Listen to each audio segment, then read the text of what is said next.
আসসালামু আলাইকুম ওয়া রাহমাতুল্লাহ।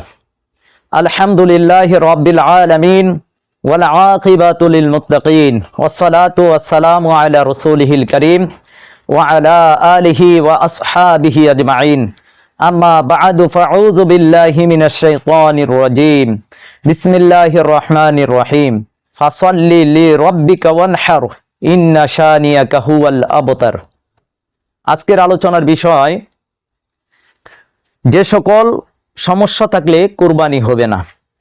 সম্মানিত দর্শক শ্রোতা, আপনারা জানেন পবিত্র ঈদুল আজহা আসন্ন, আর ঈদুল আজহার দিন মুসলমানগণ কুরবানি করে থাকেন। কিন্তু অনেকেই আমরা কুরবানি করতে গিয়ে কি কি সমস্যা থাকলে কুরবানি হবে না সেই বিষয় সম্পর্কে অবগত নয়। আমরা আজকে আলোচনা করব যে সমস্ত সমস্যা থাকলে কুরবানি হবেই না সেই সব বিষয় নিয়ে। প্রথমে আমরা বলবো খাসি করা পশু। খাসি দিয়ে কোরবানি করলে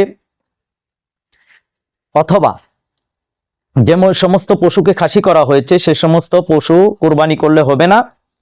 পবিত্র কোরআনুল কারীমের 4 নম্বর সূরা সূরা নিসার 119 নম্বর আয়াতটি দেখলে সেটি স্পষ্ট বোঝা যায়।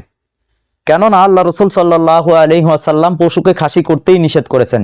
যেমন তাফসিরে তাবারিতে রয়েছে, আল্লাহ রাসূল সাল্লাল্লাহু আলাইহি ওয়াসাল্লাম নাহা রাসূলুল্লাহি সাল্লাল্লাহু আলাইহি ওয়াসাল্লাম আন খিসাইল খাইলি বাহাইমি। আল্লাহ রাসূল সাল্লাল্লাহু আলাইহি ওয়াসাল্লাম পশুকে খাসি করতে নিষেধ দিয়েছেন, যার কারণে খাসি করা পশু যেহেতু খুদ আর নিখুঁত পশু দিয়ে কোরবানি করতে হবে, যেহেতু এটি বড় ধরনের একটি খুঁত, যার কারণে খাসি করা যে কোনো পশু দিয়ে কোরবানি করা জায়েজ হবে না। এ বিষয়ে আমরা বিস্তারিত আলাদা একটি পর্ব করা লাগবে, কেন খাসি করা পশু দিয়ে কোরবানি করা জায়েজ নয়। ওই পর্বটি আপনারা দেখলে বিষয়টা স্পষ্ট হয়ে যাবে ইনশাল্লাহ। কান কাটা বা কান ফাড়া এই ধরনের পশু দিয়ে কোরবানি করলেও কোরবানি হবে না। 3 নম্বর হলো অন্ধ বা কানা এই ধরনের পশু দ্বারা কোরবানি করলে পশু কোরবানি হবে না।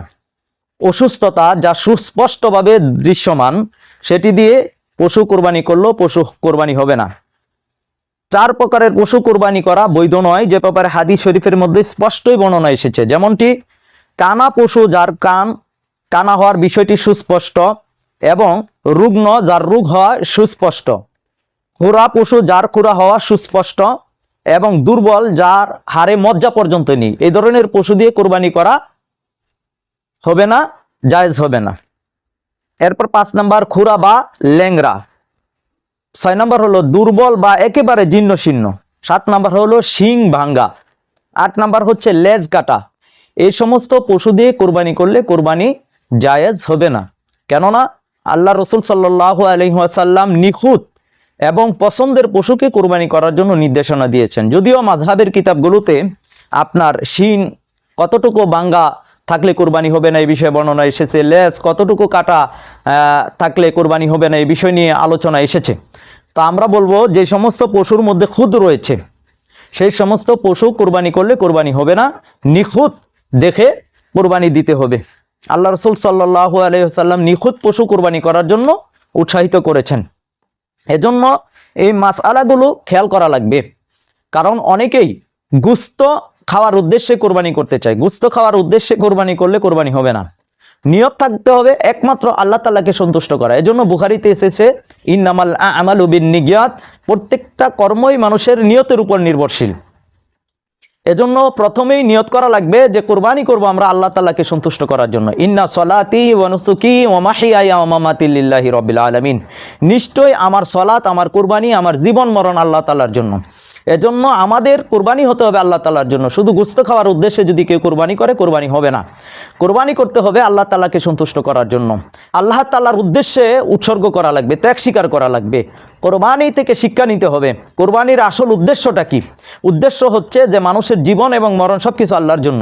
এই কারণে ইব্রাহিম আলাইহিস সালাতু ওয়াস সালামকে আল্লাহ তাআলা কোরবানি করার জন্য আদেশ করেছেন। তার প্রিয় বস্তু ছিল তার ছেলে ইসমাঈল জাবিহুল্লাহ। তাই ইব্রাহিম আলাইহিস সালাম কিন্তু তার ছেলে ইসমাঈল জাবিহুল্লাহর গলাতে ছুরি চালিয়েছিলেন, যদিও আল্লাহ তাআলা তখন তার কোরবানিকে কবুল করে নিয়েছেন এবং ইসমাঈল আলাইহিস সালাম কোরবানি হয় নাই, এর পরিবর্তিতে একটি দুম্বা কোরবানি হয়েছিল। এজন্য দুম্বা কোরবানি দেওয়াটা বেশি উত্তম। আল্লাহ রাসূল সাল্লাল্লাহু আলাইহি সাল্লাম যতবার কুরবানি করেছেন বেশিরভাগ ক্ষেত্রে আল্লাহ রসুল সাল্লাল্লাহু আলাইহি সাল্লাম দুম্বা কুরবানি করেছেন। সহিহুল মুসলিমের মধ্যে হাদিস রয়েছে, আনাস রাদিয়াল্লাহু তাআলা আনহু থেকে বর্ণিত, আল্লাহ রসুল সাল্লাল্লাহু আলাইহি সাল্লাম দহা রাসূলুল্লাহ সাল্লাল্লাহু আলাইহি ওয়াসাল্লাম, আল্লাহ রসুল সাল্লাল্লাহু আলাইহি সাল্লাম কুরবানি করছেন কাবশাইনে আমলাহাইনে আকরানাইনে। আল্লাহ রসুল সাল্লাল্লাহু আলাইহি সাল্লাম দুটি দুম্বা, শিংওয়ালা এবং ধূসর বর্ণের দুটি দুম্বাকে আল্লাহ রসুল সাল্লাল্লাহু আলাইহি সাল্লাম কুরবানি করেছেন, যেটা ছিল কাবশাইনে। কাবশিন শব্দের অর্থ হলো একটি দুম্বা, যেটি নর, হ্যাঁ, যেটি পাঠা।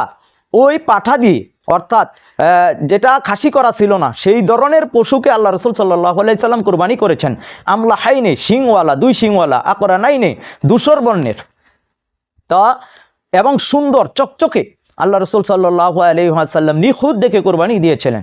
আমরা যদি কোরবানি দিতে চাই তাহলে সুন্দর, এবং সেটি যদি গৃহপালিত পশু হয় তাহলে সবচেয়ে উত্তম। নিজে পালন করে নিজের পছন্দের পশুকে কোরবানি দিলে আল্লাহ তাআলা এটি কবুল করার সম্ভাবনা বেশি। এই কারণে আপনারা দেখবেন যে আদম আলাইহিস সালামের দুই ছেলে হাবিল এবং কাবিল, হাবিল আল্লাহকে সন্তুষ্ট করার জন্য আপনার কুরবানি দিয়েছিল, দুম্বা দিয়েছিল, আর কাবিল আপনার সে তার ক্ষেতের ফসলের নিগড়াগুলো দিয়েছিল, যার কারণে তার কুরবানি আল্লাহ তাআলা কবুল করে নাই। ইব্রাহিম আলাইহিস সালাম তার প্রিয় বস্তু কুরবানি দিয়েছেন। আমাদেরও উচিত হচ্ছে আমাদের সবচেয়ে পছন্দের বস্তুটা এবং সবচেয়ে দামি জিনিসটা আল্লাহর রাস্তায় কুরবানি দেওয়া। যার যতটুকু সামর্থ্য রয়েছে সে কুরবানি দিবে তার সামর্থ্য অনুযায়ী। আসুন আমরা নিখুঁত এবং বিশুদ্ধ দেখে কুরবানি দেওয়ার চেষ্টা করি। যার মধ্যে খুদ রয়েছে এগুলো আমরা অ্যাভয়েড করে চলি। আমরা আল্লাহ তাআলাকে সন্তুষ্ট করার জন্য কুরবানি করি, কোনো ব্যক্তিকে দেখানোর জন্য নয়, সমাজে মুখ দেখানোর জন্য নয়, সমাজের কোনো মানুষকে দেখানোর জন্য নয়, গুস্ত খাবার উদ্দেশ্য নয়, কেবলমাত্র ইখলাসের সহিত আল্লাহ তাআলাকে সন্তুষ্ট করার জন্য কুরবানি দেওয়ার মতন ইচ্ছা ইরাদা করে নেই।